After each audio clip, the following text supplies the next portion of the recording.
യുവരാജ് നമസ്കാരം. നമസ്കാരം. നമ്മൾ കണ്ടിട്ട് കുറേ നാളായി നമ്മുടെ ABC ചാനലിലേക്ക് വന്നിട്ട്. അതെ, വീണ്ടും വന്നിരിക്കുകയാണ്. ഇത് നമുക്ക് അന്ന് നമ്മൾ രാഷ്ട്രീയമൊക്കെയാണ് ചർച്ച ചെയ്തത്. അതെ അതെ അതെ. ഇന്നും നമ്മൾ വളരെ പ്രധാനപ്പെട്ട മറ്റൊരു കാര്യമാണ് ചർച്ച ചെയ്യാൻ പോകുന്നത്. ഇപ്പോൾ ഹേമ കമ്മിറ്റി റിപ്പോർട്ട് വന്നു. ഈ ഹേമ കമ്മിറ്റി റിപ്പോർട്ടിൻ്റെ അടിസ്ഥാനത്തിൽ പല ചാനലുകളിൽ ചർച്ചകൾ നടക്കുന്നുണ്ട്. പൊതുസമൂഹം ഇതിനെക്കുറിച്ച് ചർച്ച ചെയ്യുന്നുണ്ട്, സംസാരിക്കുന്നുണ്ട്. ഇവിടെ ഒരു ഇരട്ടത്താപ്പ് പലപ്പോഴും പല ആളുകളെയും ഇങ്ങനെ വേറിട്ട് നിർത്തുന്ന തരത്തിലേക്ക് ഒരു ഇരട്ടത്താപ്പ് ഈ കമ്മിറ്റി റിപ്പോർട്ടിൻ്റെ പേരിൽ ഉണ്ടാകുന്നുണ്ട് എന്നുള്ളൊരു തോന്നൽ ഉണ്ടായിട്ടുണ്ടോ? തീർച്ചയായിട്ടും. കാരണം വളരെ റിലവൻ്റ് ആയിട്ട് നമ്മുടെ കുറച്ച് ദിവസങ്ങളിൽ ചർച്ചയിൽ നിൽക്കുന്ന ഒരു ടോപ്പിക്കാണ് ഹേമ കമ്മിറ്റി റിപ്പോർട്ടും അതിനെ തുടർന്ന് കഴിഞ്ഞ ഒരു 2 ആഴ്ചയിലധികമായിട്ട് മലയാള മാധ്യമങ്ങളിൽ പർട്ടിക്കുലർലി റേറ്റിങ്ങിന് വേണ്ടിയിട്ടുള്ള ഒരു കിടമത്സരം ഈ റിപ്പോർട്ട് വെച്ചിട്ട് നമ്മൾ കാണുന്നുണ്ട്. പക്ഷെ ഈ റിപ്പോർട്ടിലെ കാതലായ വിഷയത്തിലേക്ക് ഇതുവരെയും ആരും കടന്നു പോകുന്നില്ല എന്നുള്ളതാണ് മനസ്സിലായത്. ചർച്ചയായിട്ടേ ഇല്ല. ചർച്ചയാക്കാൻ അവർ ആഗ്രഹിക്കുന്നില്ല. കാരണം അവർക്ക് റേറ്റിംഗ് കിട്ടുന്നത് എപ്പോഴും ചില ഇക്കിളി കഥകൾ ചർച്ച ചെയ്യുമ്പോൾ മാത്രമാണ്. അപ്പൊ അതുകൊണ്ട് മാധ്യമങ്ങൾ, മുഖ്യധാരാ മാധ്യമങ്ങൾ ഉൾപ്പെടെ അവിടെ മാത്രമാണ് നിൽക്കുന്നത് എന്നുള്ളതാണ്.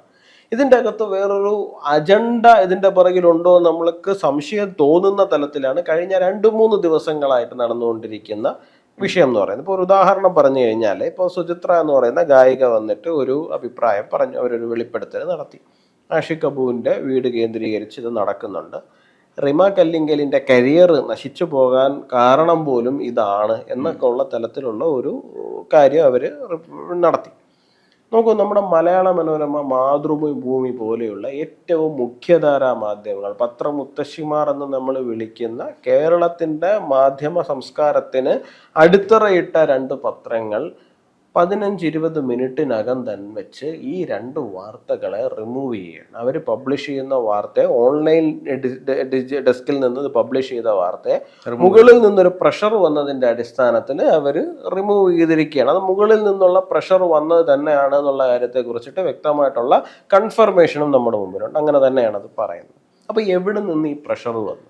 നോക്കി, ഈ 2 പത്രസ്ഥാപനങ്ങളെ, അതിൻ്റെ തലപ്പത്തിരിക്കുന്നവരെ പ്രഷർ ചെയ്യാനും വേണ്ടിയിട്ടുള്ള പവർ ഗ്രൂപ്പ് ആരാണ്?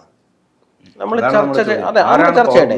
ഇവിടെ മോഹൻലാലിനെ കുറിച്ചിട്ട് വാർത്ത വരുന്നു, മമ്മൂട്ടിയെ കുറിച്ചിട്ട് വാർത്ത വരുന്നു, സുരേഷ് ഗോപിയെ കുറിച്ചിട്ട് വാർത്ത വരുന്നു, ഇപ്പോൾ കഴിഞ്ഞ ദിവസം നിവിൻ പോളിയെ കുറിച്ചിട്ട് വാർത്ത വന്നു. നമ്മളിത് ഇന്നത്തെ ദിവസം മുഴുവനും നിവിൻ പോളിയെ കുറിച്ചിട്ടുള്ള അദ്ദേഹത്തിനെതിരായിട്ട് വന്നിരിക്കുന്ന ആരോപണം നമ്മൾ പൂർണ്ണമായിട്ട് ചർച്ച ചെയ്തുകൊണ്ടിരിക്കുകയാണ്. ഈ ആരോപണങ്ങൾ വന്ന ഇതെല്ലാം എവിടെയാണോ പബ്ലിഷ് ചെയ്യപ്പെട്ടത് ആ സ്പേസിൽ തന്നെ ഇപ്പോഴും പോയി നോക്കിയാൽ നമുക്ക് കാണാൻ കഴിയും. പക്ഷെ ആഷിഖ് കപൂറിനെതിരെ വന്നിരിക്കുന്ന ഒരു വാർത്ത 30 മിനിറ്റ് തികച്ച് നമ്മുടെ മാധ്യമ മേഖലകളിൽ നിൽക്കുന്നില്ല എന്നുണ്ടെങ്കിൽ ആരാണ് ഇവിടുത്തെ പവർ ഗ്രൂപ്പ് എന്ന് നമ്മൾ തീർച്ചയായിട്ടും ചിന്തിക്കേണ്ടത്. അതൊരു വലിയ ചോദ്യമല്ലേ? അതെ, ഹൂ ഈസ് കൺട്രോളിങ് ദം അല്ലേ? വെറും ഒരു സംവിധായകന് അതിനുള്ള ഒരു പവർ ഉണ്ടാവോ? ഇല്ല. മാത്രമല്ല, ഇപ്പം ന്യൂസ് മിനിറ്റ്, ഞാൻ മാധ്യമങ്ങളുടെ പേര് പറയേണ്ടി വരുന്നതാണ് പറയുന്നത്. ന്യൂസ് മിനിറ്റിനകത്ത് ഇപ്പം കഴിഞ്ഞ ദിവസം നിവിൻ പോളിയുടെ വാർത്ത ന്യൂസ് മിനിറ്റിലുണ്ട്. ധന്യ രാജേന്ദ്രൻ്റെ ന്യൂസ് മിനിറ്റ് നിവിൻ പോളിക്കെതിരായിട്ടുള്ള അലിഗേഷൻ പബ്ലിഷ് ചെയ്തിട്ടുണ്ട്. കഴിഞ്ഞ ദിവസം തന്നെ മറ്റൊരു നടനെതിരായിട്ടൊരു FIR വന്നിട്ടുണ്ട്. അലൻസിയർ എന്നാണ് നടന്റെ പേര്. ചെങ്ങമനാട് പോലീസ് അലൻസിയർക്കെതിരായിട്ട് FIR ഇട്ടിട്ടുണ്ട്. ന്യൂസ് മിനിറ്റിനകത്ത് ഞാൻ ന്യൂസ് മിനിറ്റിന്റെ FB പേജ് മുഴുവനും നോക്കി, ആ വാർത്ത ഇല്ല. അപ്പോൾ ഇതെന്താണ്? 1 സൈഡഡ് ആയിട്ട് മാത്രമേ ഇവരിത് കൊടുക്കുന്നത്. ഇപ്പൊ ഈ ധന്യ രാജേന്ദ്രനും പാർവതി തിരുവോത്തും അവരുടെ ആ പറയുന്ന ഒരു ഗ്യാങ് പലയിടത്തും ഇവരിങ്ങനെ ടൂർ അടിച്ച് കറങ്ങി നടക്കുന്നത് നമ്മൾ കാണുന്നുണ്ട്. ഫോട്ടോകൾ ഉൾപ്പെടെ അവർ തന്നെ പബ്ലിഷ് ചെയ്തതാണ്. നമ്മൾ പോയി മറ്റേ ഇൻവെസ്റ്റിഗേഷൻ നടത്തി കണ്ടുപിടിക്കേണ്ടായിരുന്നില്ല. അവരുടെ വളരെ ഓപ്പൺ ആയിട്ടുള്ള അവരുടെ താല്പര്യമാണ്. അപ്പൊ ഈ പാർവതി കഴിഞ്ഞ ദിവസം പറഞ്ഞായിരുന്നു കോൺക്ലേവിൽ പങ്കെടുക്കില്ല അല്ലെ? എന്താണ് കാരണം? പീഡകർക്കൊപ്പം, വേട്ടക്കാർക്കൊപ്പം ഞാൻ ഇരിക്കില്ല എന്നുള്ളത്. ഇതേ അലൻസിയർക്കെതിരായിട്ട് എത്ര പെൺകുട്ടികൾ പരാതിയുണ്ട്? ഈ അലൻസിയറുടെ മകളായിട്ടല്ലേ ഉള്ളൊഴുക്ക് സിനിമയിൽ പാർവതി അഭിനയിച്ചിരിക്കുന്നത്. അപ്പോൾ കോൺക്ലേവിൽ ഇരിക്കാൻ പറ്റില്ല, കൂടെ അഭിനയിക്കാമെന്നുള്ളതാണ്. ഇപ്പോൾ വേടൻ എന്ന് പറയുന്ന ഒരു റാപ്പർ, കുറച്ച് നാളുകൾക്ക് മുമ്പ് അദ്ദേഹത്തിനെതിരായിട്ടൊരു പെൺകുട്ടി അലിഗേഷൻ അല്ല, കൃത്യമായിട്ട് പരാതി തന്നെയാണ് പറഞ്ഞിരിക്കുന്നത്. അയാൾ ഒടുവിൽ അഡ്മിറ്റ് ചെയ്യുന്ന സാഹചര്യം ഉണ്ടായിട്ടുണ്ട്. അയാൾ അത് ചെയ്തു എന്നുള്ള കാര്യം. അപ്പോൾ അവിടെ കുറ്റം നടന്നു എന്നുള്ള കാര്യം നമുക്ക് ഉറപ്പാണ്. അയാൾക്കെതിരെ വിശാല ഹൃദയായ ഇവരങ്ങ് ക്ഷമിച്ചുകൊണ്ടിരിക്കുന്ന സാഹചര്യം. ഇവരുടെ പുതിയ സിനിമയായിട്ടുള്ള ഇപ്പൊ മഞ്ഞുമ്മൽ ബോയ്സിൽ ഉൾപ്പെടെ അയാളെ സഹകരിക്കുന്നുണ്ട്, പാട്ട് പാടുന്നുണ്ട്. ഈ പറയുന്ന ഒരു ന്യൂ ജനറേഷൻ, നമ്മൾ വട്ടാഞ്ചേരി മാഫിയ എന്നൊക്കെ വിളിക്കുന്ന ആ ഒരു ഭാഗത്തുനിന്ന് വരുന്ന ഒരു സാധനം. അപ്പൊ ഇത് ഇവിടെ ക്ലീൻ ആയിട്ടൊരു ഇരട്ടത്താപ്പ് കാണുന്നുണ്ട്. ഇവരൊരു പവർ ഗ്രൂപ്പ് ഉണ്ട് എന്ന് പറയുമ്പോൾ ആ പവർ ഗ്രൂപ്പ് എന്തായിരിക്കണം? പവർ ഗ്രൂപ്പിന് കംപ്ലീറ്റ് കാര്യങ്ങളെ കൺട്രോൾ ചെയ്യാൻ പറ്റണം. അവരുടെ വരുതിക്ക് നിർത്താൻ കഴിയുമ്പോൾ മാത്രമാണ് പവർ ഗ്രൂപ്പ് ആവുക. അല്ലെങ്കിൽ അതൊരു പവർ ഗ്രൂപ്പ് അല്ലല്ലോ, ഒരു സാധാരണ പോലത്തെ ഒരു സംവിധാനം മാത്രമാണ്. അപ്പൊ ഈ പവർ ഗ്രൂപ്പ് കൃത്യമായ അജണ്ടയോടുകൂടി, കൃത്യമായ ലക്ഷ്യങ്ങളോടുകൂടി, കൃത്യമായിട്ട് എങ്ങനെ കാര്യങ്ങളെ വരുതിക്ക് നിർത്തണം എന്ന് വെച്ചിട്ട് മുമ്പോട്ട് തന്നെ പോകുന്നുണ്ട്. അതുകൊണ്ട് തന്നെ നമ്മൾ ഇതിനെ വളരെ കെയർഫുൾ ആയിട്ട് ഹാൻഡിൽ ചെയ്യേണ്ട. ഇതിനകത്ത് പറഞ്ഞിട്ടുള്ള ഒരു പ്രധാനപ്പെട്ട കാര്യം ഡ്രഗ്സ് മാഫിയയുടെ കാര്യമാണ്. അത് പലപ്പോഴും ചർച്ചയാകുന്നില്ല. അതിന് പകരം ഈ പറയുന്ന ഇപ്പോൾ പീഡിപ്പിച്ചു എന്നൊക്കെ പറയുന്ന ആരോപണങ്ങളെക്കുറിച്ചാണ്. അത് നടന്മാരെ കുറിച്ചുള്ള ആരോപണങ്ങൾ വരുന്നു, അത് വലിയ രീതിയിൽ മാധ്യമങ്ങൾ ആഘോഷിക്കുന്നു. അതിനപ്പുറം നമ്മൾ ഈ പറഞ്ഞ സംഭവങ്ങളൊന്നും, ഇപ്പോൾ റീമ കല്ലിങ്കലിനെതിരെ ആരോപണം വരുന്നു, ലഹരി പാർട്ടി നടത്തുന്ന ആളാണ്, മാനനഷ്ട കേസിന് പോകുന്നുണ്ട്. എന്നാൽ പോലും അത് വന്നിട്ട് ഞാനങ്ങനെ ചെയ്തിട്ടില്ല ഇപ്പം നിവിൻ പോളി വന്ന് പറഞ്ഞില്ലേ, ഞാൻ തയ്യാറാണ്, ഞാൻ അന്വേഷണത്തിന് തയ്യാറാണെന്ന് പറയുന്ന തരത്തിലേക്ക് ഇവർക്ക് എന്തുകൊണ്ടാണ് അതങ്ങനെ പറയാൻ പറ്റാതെ? ഇതിനകത്ത് ഈ ഡ്രഗ്സിന്റെ വിഷയം എന്ന് പറയുമ്പോൾ ഹേമ കമ്മിറ്റി റിപ്പോർട്ടിനകത്ത് ഈ പറയുന്ന പീഡനങ്ങളുടെ പ്രധാന കാരണം എന്ന് പറഞ്ഞ് അവർ ചൂണ്ടി പറഞ്ഞിരിക്കുന്ന ഒന്നെന്ന് പറഞ്ഞാൽ സിനിമാ സെറ്റുകളിലെ നിർലോഭം ലഹരി ഡ്രഗ്സ് ഒഴുകുന്നുണ്ട് എന്നുള്ളതാണ് പറഞ്ഞിരിക്കുന്നത്. നമുക്കറിയാം, ഒരു മദ്യം ഒഴുകുന്നത് പോലെ അല്ല ഡ്രഗ്സ് എന്ന് പറയുന്ന സമയത്ത് നിരോധിക്കപ്പെട്ടിരിക്കുന്ന ഒന്നാണ്. നിരോധിക്കപ്പെട്ടതെന്ന് മാത്രമല്ല, വളരെ ഗ്രേവ് ആയിട്ടുള്ള ഒരു ക്രൈമാണ് ഡ്രഗ്സ് കൈകാര്യം ചെയ്യുക, ഡ്രഗ്സ് ഉപയോഗിക്കുക എന്ന് പറയുന്നത്. അപ്പൊ ഇത് സിനിമാ സെറ്റുകളിലെ നിർലോഭം അന്ന് മുതൽ ഇന്ന് വരെയും ഇത് ഒഴുകുന്നുണ്ട് എന്നുള്ള കാര്യത്തെ കുറിച്ചിട്ട് ആർക്കും സംശയമില്ല. സിനിമാ മേഖലയിലുള്ള പർട്ടിക്കുലർലി സിനിമാ മേഖലയിലെ ഒന്നിലധികം പ്രൊഡ്യൂസർമാർ അവരുടെ മുഖവും പേരും വെളിപ്പെടുത്തിക്കൊണ്ട് തന്നെ ഇത് മാധ്യമങ്ങൾക്ക് മുന്നിൽ പറയാൻ വേണ്ടിയിട്ട് തയ്യാറായിട്ടുണ്ട്. എന്നിട്ടും ഇതുവരെയും അതിനെതിരായിട്ട് ഒരു അന്വേഷണം നമ്മുടെ നാട്ടിൽ നടന്നിട്ടില്ല. ഒരു അന്വേഷണം അതിനു വേണ്ടിയിട്ട് ഇവിടെ പ്രഖ്യാപിക്കപ്പെട്ടിട്ടില്ല. അപ്പോൾ എന്തുകൊണ്ടാണത്? അതാണ് ഞാൻ നേരത്തെ പറഞ്ഞ പവർ ഗ്രൂപ്പുമായിട്ട് നമ്മൾ ഇതിനെ താരതമ്യം ചെയ്ത് നോക്കേണ്ടുന്ന വിഷയം വരും. അതെ. അപ്പോൾ സ്വാഭാവികമായിട്ട് ഈ പവർ ഗ്രൂപ്പ് എന്ന് പറയുന്നത് ഈ ഡ്രഗ് മാഫിയാസ് ആണോ? ഇവരാണോ ഇത് നിയന്ത്രിക്കുന്നത്? അപ്പോൾ മലയാള സിനിമയിലെ നിയന്ത്രണം എന്ന് പറയുന്നത് ഒരു കാലഘട്ടത്തിൽ കൈകാര്യം ചെയ്തിരുന്ന മുഖ്യധാര നടന്മാരെ മുഴുവനും സൈഡാക്കിക്കൊണ്ട് പുതിയൊരു ലോബി പിടിച്ചെടുക്കാൻ തുടങ്ങിയിട്ട് കുറച്ച് നാളുകളായിട്ടുണ്ട്. ഈ ലോബി ഇതിൻ്റെ അകത്തേക്ക് വന്നതിന് ശേഷമാണ് ഈ പറയുന്ന ഡ്രഗ്സിന്റെ വിഷയം അതിവ്യാപകമായിട്ട് മലയാള സിനിമയിൽ സംഭവിച്ചിരിക്കുന്നത്. ഇത് മലയാള സിനിമയിൽ മാത്രം സംഭവിക്കുന്നതല്ല, നമ്മുടെ ചെറുപ്പക്കാർക്കെതിരെ, നമ്മുടെ കുട്ടികൾക്കെതിരെ ഈ സാധനം വന്നു തുടങ്ങിയിട്ട് കാലം കുറച്ചായിട്ടുണ്ട്. അപ്പൊ നമുക്ക് നമ്മുടെ ചുറ്റും നമ്മൾ കാണുന്നതിനകത്ത് ഇപ്പം ഇത് എല്ലാവരും എല്ലാ വീടുകൾക്കകത്ത് പോലും സംസാരിക്കുന്ന വിഷയമാണ്. കാരണം ഹൈസ്കൂൾ UP ക്ലാസ് കുട്ടികളുടെ കയ്യിൽ വരെ ഈ സാധനം ഒരു തടസ്സവും ഇല്ലാതെ എത്തുന്നുണ്ട്. അപ്പൊ ഇത് സിനിമാ മേഖലയിൽ മാത്രം നിൽക്കുന്ന ഒന്നല്ല, ഇതെല്ലായിടത്തും നിൽക്കുന്ന ഒന്നാണ്. സിനിമാ മേഖലയിൽ നിർലോഭം ഒഴുകുന്നുണ്ട് എന്നുള്ളതിനെ കുറിച്ചിട്ട് മുൻകാല പ്രൊഡ്യൂസർമാരും നിലവിൽ ആക്റ്റീവായി നിൽക്കുന്ന പ്രൊഡ്യൂസർമാർ ഉൾപ്പെടെയുള്ള ആൾക്കാർ പരാതിയും പറയുന്നുണ്ട്.